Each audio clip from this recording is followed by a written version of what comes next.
Good morning all of you. आज हम लोग स्टार्ट करेंगे एक्सरसाइज 6 का क्वेश्चन नंबर 12। क्वेश्चन नंबर 12 में दिया हुआ है निम्नांकित चित्र से प्रत्येक रेखीय युग्म का नाम लिखिए।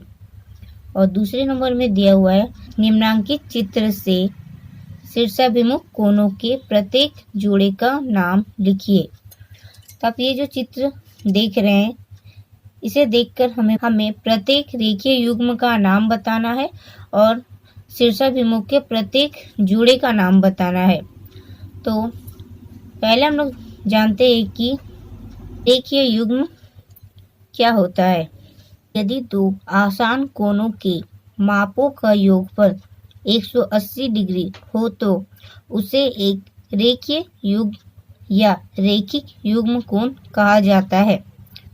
अतः दो विरोधी किरणों के मिलन बिंदु से एक तीसरी भिन्न किरण खींचने से जो दो कोण बनते हैं वे एक रेखीय युग्म कोण है, अर्थात उनके मापों के योग 180 डिग्री होगा। ये जो चित्र देख रहे हैं, जो दो विरोधी किरणें, इन दोनों के मिलन बिंदु से जो तीसरी भिन्न किरण खींचने से जो दो कोण बन रहे हैं उसे हम लोग रेखीय युग्म कोण कहते हैं और इन दोनों कोणों का योग हमारा 180 डिग्री होगा। तो चलिए अब क्वेश्चन में चलते हैं। क्वेश्चन के हिसाब से तो आप ये जो चित्र देख रहे हैं, तो जो मेरे विरोधी किरणें, इन दोनों के मिलन बिंदु से जो तीसरी किरण खींची गई, यानी कि हमारा कोण 1 और कोण 2, कोण 1 कोण 2 मिलकर हमारा एक रेखीय युग्म बना रहा है। इस तरह अगर हम लोग देखें तो कोण 1 और कोण 2 ये दोनों मिलकर भी हमारा ये रेखीय युग्म कोण बना रहा है। तो कोण 1 और कोण 4। दूसरा देख लेते हैं। ये दो हमारी विरोधी किरणें हैं, इनके मिलन बिंदु से ये जो तीसरी रेखा खींची गई है, यानी कि 2 और 3, कोण 2 और कोण 3 दोनों मिलकर हमारा रेखीय युग्म बना रहा है। उसी तरह 3 और 4, कोण 3 कोण 4। अब हम लोग इस पे देखते हैं तो इस पे हो जाएगा हमारा ये दो हमारी विरोधी किरणें, इनकी मिलन बिंदु से ये जो तीसरी जो खींची गई है, तो यानी कि 7 और 8, कोण 7 8 मिलकर हमारा एक कोण बन रहा है। और उसके बाद एक हो जा रहा दोनों को मिलन बिंदु से ये रेखा, यानी कोण 5 और कोण 6, कोण 5 कोण 6, इन दोनों से मिलकर भी एक रेखीय युग्म बन रहा है। इन दो विरोधी किरणों को हम लेते हैं तो इससे जो ये तीसरी रेखा खींची, यानी कि कोण 5 कोण 8, कोण 5 कोण 8, और एक लास्ट हमारा बन जाएगा कोण 6 और कोण 7, कोण 6 कोण 7, यानी कि रेखीय युग्म का पहला हमारा हो जाएगा कोण 1 कोण 2, उसके बाद कोण 1 कोण 4, उसके बाद कोण 2 कोण 3, उसके बाद कोण 3 कोण 4, और इस चित्र में हो जाएगा हमारा कोण 7 कोण 8, इस पे हो जाएगा कोण 5 कोण 6, उसके बाद कोण 5 कोण 8, उसके बाद कोण 6 कोण 7, यानी कि रेखीय युग्म का इतना सारा हो रहा है। उसी तरह हम लोग देखते हैं कि शीर्षाभिमुख कोण के कितने जोड़े बनते हैं। तो सबसे पहले हम लोग जानते हैं कि शीर्षाभिमुख कोण क्या होता है। मान लीजिए कि दो सरल रेखाएं ए बी और सी डी परस्पर बिंदु O पर कटती है। इस प्रकार O पर 4 कोण, ये जो आप चित्र देख रहे हैं, ए बी और सी डी दो सरल रेखाएं हैं जो O पर परस्पर कटती है। इस प्रकार ओ पर हमारा 4 कोण बनता है, ए ओ सी, कोण सी ओ बी, कोण बी ओ डी और कोण ए ओ डी। यानी कि इस तरह हमारा 4 कोण बनता है। हम पाते हैं कि कोण ए ओ सी तथा बी ओ डी, कोण ए ओ सी बी ओ डी ठीक एक दूसरे के सामने इस प्रकार बने हुए कोण को शीर्षाभिमुख कोण, तो जो ठीक एक दूसरे के सामने होते उसे हम लोग शीर्षाभिमुख कोण या उद्ग्रह रूप से सम्मुख कोण या सिर्फ सम्मुख कोण कहते हैं। तो इसी प्रकार कोण सी ओ बी और डी ओ ए भी शीर्षाभिमुख कोण है। अब हम लोग क्वेश्चन में चलते हैं। तो ये दो हमारी सरल रेखाएं हैं और इस पे हमारी 4 कोण बन रहा है और इस पे भी हमारा 4 कोण बन रहा है। तो पहला जोड़ा हो जाएगा हमारा, ठीक सामने हमारा 3 का कोण बन रहा है, यानी कि 1 और 3 एक बन जाएगा, और 2 के सामने का जो है 4, तो यानी 2 और 4 हो जाएगा। इसी तरह इसमें हो जाएगा हमारा 7 और 5 और 8 और 6। तो हम लोग लिख लेते हैं कोण 1, कोण 3। दूसरा बन जाएगा कोण 2 और कोण 4, कोण 2 कोण 4। तो हमारा कोण 5, कोण 7 और एक हो जाएगा कोण 6, कोण 8।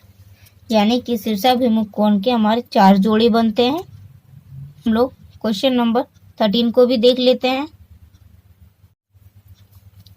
क्वेश्चन नंबर 13 में बोला गया है, निम्नांकित युग्म कोणों की माप में कौन कौन युग्म लंबपूरक कोण अर्थात पूरक कोण तथा कौन कौन युग्म ऋजुपूरक कोण अर्थात समपूरक कोण है। तो हम लोग सबसे पहले जानते हैं कि लंबपूरक कोण क्या होता है और समपूरक कोण क्या होता है। यदि दो कोणों की मापों का योगफल 180 डिग्री है तो वे परस्पर समपूरक या अनुपूरक या ऋजुपूरक कोण कहलाते हैं। उसी तरह यदि दो कोणों के मापों का योगफल 90 डिग्री है तो वे परस्पर पूरक या लंबपूरक कोण कहलाते हैं।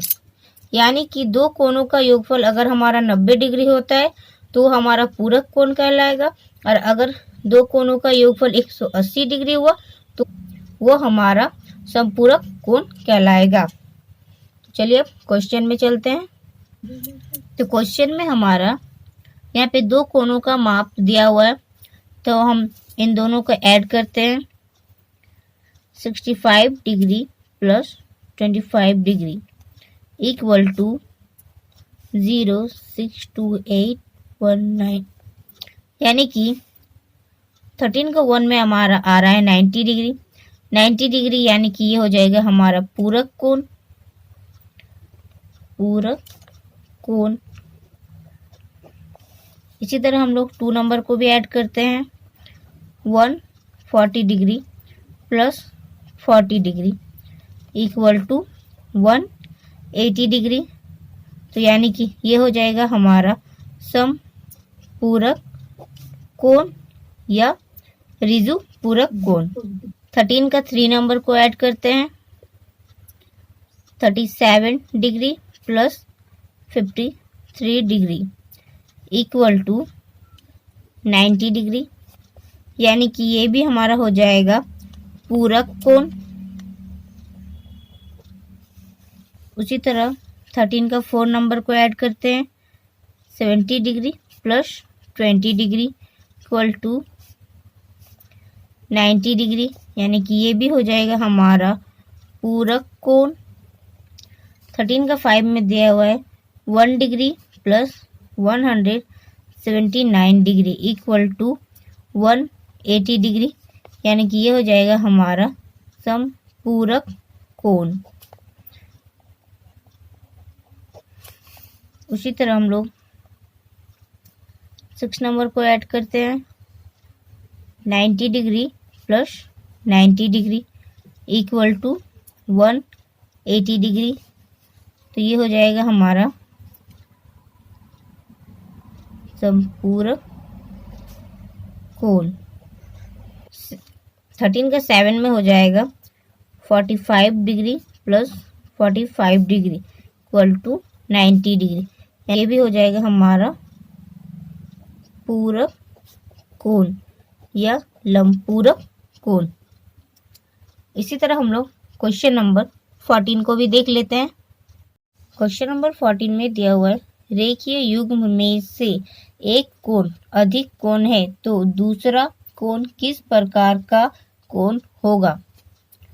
तो हमसे पूछा गया है रेखीय युग्म में से एक कोण अधिक कोण है तो दूसरा कोण हमारा कैसा होगा। तो रेखीय युग्म कोण कैसे बनता है, तो चलिए देखते हैं। तो हमारा दो विरोधी किरणें, तो एक रेखीय युग्म कोण का हमारा 180 डिग्री का होता है। तो ये हमारा दो विरोधी किरणें हैं और इन दोनों के मिलन बिंदु से ये जो तीसरी रेखा हमारी खींचती है तो इससे हमारा दो कोण बनता है। तो क्वेश्चन में कहा गया है कि इसमें से एक कोण हमारा अधिक कोण है, ये हमारा है अधिक, ये है हमारा अधिक कोण। तो ये हमारा क्या होगा, तो अधिक कोण हम लोग किसे कहते हैं, तो अधिक कोण जो 90 डिग्री से ज़्यादा होता है उसे हम लोग अधिक कोण कहते हैं। तो मान लेते हैं अगर ये कोण हमारा 110 डिग्री है तो ये कितना हो जाएगा, तो हम लोग 180 डिग्री से माइनस कर देंगे 110 डिग्री को, तो आ जाएगा हमारा 70 डिग्री। तो ये हो जाएगा हमारा न्यून कोण, न्यून कोण। तो अगर हमारा एक अधिक कोण होता है तो दूसरा हमारा हो जाएगा न्यून कोण। तो क्वेश्चन में हमसे यही पूछा गया था कि रेखीय युग्म में से एक कोण अधिक कोण हो तो दूसरा कोण किस प्रकार का होगा। तो ये दो विरोधी किरणें, इन दोनों के मिलन बिंदु से हमारी जो तीसरी किरण खींचती है तो इन दोनों से हमारा दो कोण बनता है और दो कोण पहला हो जाए, एक हमारा अधिक कोण है तो ये हो गया अधिक कोण, तो दूसरा कैसा हो, तो दूसरा हमारा हो जाएगा न्यून कोण। तो ये जो मैंने 110 और जो 70 आया ये मैंने एग्जाम्पल के लिए लिया था। तो आंसर में ओनली हमें लिखना है न्यून कोण। आज के लिए इतना ही। अगर ये वीडियो अच्छा लगे तो like, comment, share and subscribe करना ना भूले। Thank you.